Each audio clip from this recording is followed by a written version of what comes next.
चलिए उस अजीब सी फीलिंग के बारे में बात करते हैं। साल 2026 है, सैलरी ऐसी है जिस पर गर्व होना चाहिए। पर महीने के आखिर में हम सब यही सोचते हैं, यार सारा पैसा गया कहाँ? कागज पर तो सब बढ़िया दिखता है, पर असलियत में ऐसा लगता है जैसे बस गुजारा चल रहा है। तो आखिर ये हो क्या रहा है?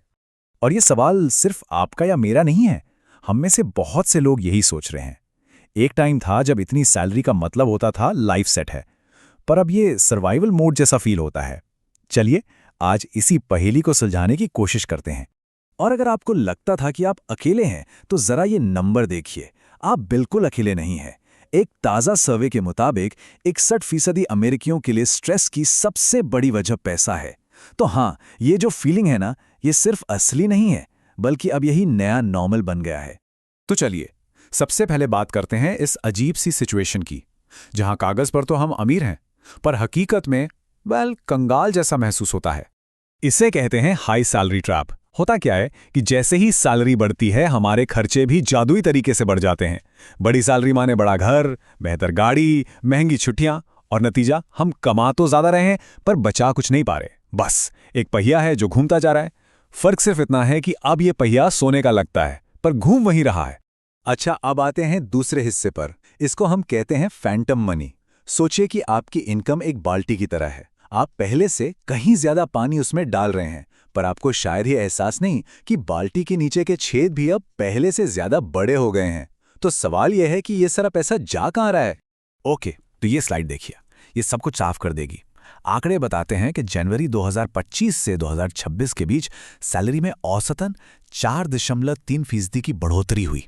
सुनने में अच्छा लगता है ना, पर रुकिए, जब आप इसमें से महंगाई यानी हर चीज की बढ़ती कीमत को हटा देते हैं, तो आपकी असल खरीदने की ताकत में कितना इजाफा हुआ पता है?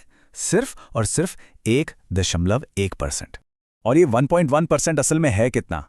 इसका मतलब यह है कि पूरे साल की मेहनत और सैलरी हाइक के बाद एक हफ्ते में आपके पास खर्च करने के लिए सिर्फ $13 ज्यादा हैं। बस आपकी बढ़ोतरी का बाकी का पैसा वो तो महंगाई खा गई। हाँ, तो अब लोग कहेंगे, अरे यार वो महंगी वाली कॉफी पीना बंद कर दो।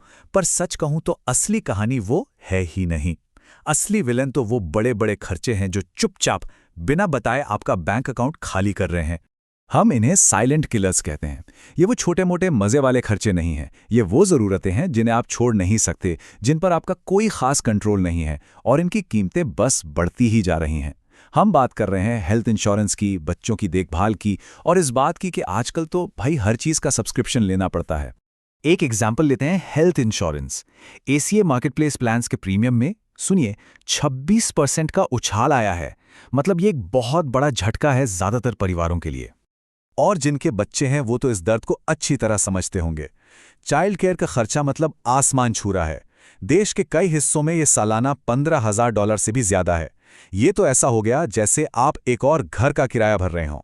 और फिर आता है एक ऐसा छिपा हुआ टैक्स जिसके बारे में कोई बात ही नहीं करता, टैरिफ। 2025 की पॉलिसीज की वजह से हर परिवार पर औसतन लगभग $3,500 का एक्स्ट्रा बोझ पड़ा है। ये आपको बिल पर नहीं दिखेगा, पर यह हर उस चीज में जुड़ा है जो आप खरीदते हैं। अच्छा, अब तक तो हम पैसों की बात कर रहे थे, अब जरा दिमागी प्रेशर की बात करते हैं।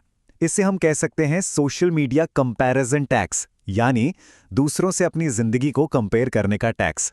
और ये हमें एक बिल्कुल नए जमाने की प्रॉब्लम पर ले आता है, जिसे कहते हैं मनी डिस्मॉर्फिया। इसका सीधा सा मतलब ये है कि भले ही आपके नंबर कह रहे हों कि सब ठीक है, पर अंदर से एक इनसिक्योरिटी रहती है। मतलब आप अपना बैंक अकाउंट देखते हैं, फिर इंस्टाग्राम खोलते हैं, और अचानक आपको लगने लगता है कि आप जिंदगी की रेस में सबसे पीछे हैं। एक स्टडी में एक लाइन थी जो बिल्कुल सटीक बैठती है, सोशल मीडिया अवास्तविक आर्थिक तुलनाओं का अड्डा बन गया है। इंस्टाग्राम और टिकटॉक पर जो हमें दिखता है वो असल में सफलता और अमीरी का एक बहुत ही फिल्टर्ड किया हुआ वर्जन है, जो ज्यादातर लोगों की असलियत से कोसों दूर है। और इसका सबसे ज्यादा असर किस पर हो रहा है? हमारी युवा पीढ़ी पर। 43% जेन ज़ी और 41% मिलेनियल्स इस फीलिंग से जूझ रहे हैं। उन्हें हर वक्त लगता है कि वो पीछे रह गए हैं, भले ही उनके बैंक अकाउंट्स कुछ और ही कहानी कह रहे हों। ये एक ऐसा दिमागी खेल बन गया है जिसमें जीतना लगभग नामुमकिन सा लगता है। तो यहाँ सबसे ज़रूरी बात समझने वाली ये है कि वो जो आलीशान लाइफस्टाइल हमें ऑनलाइन दिखती है, वो बहुत बहुत कम लोगों की हकीकत है। असल में टॉप 20% अमीर लोग ही देश का लगभग 60% पैसा खर्च कर रहे हैं।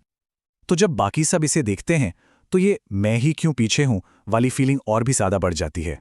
तो इन सब बातों के बाद अब हम आते हैं सबसे ज़रूरी हिस्से पर, जो आपको थोड़ी राहत देगा। तो ये सब सुनने और देखने के बाद मन में एक ही सवाल घूमता है ना, कि कहीं गड़बड़ मुझ में ही तो नहीं?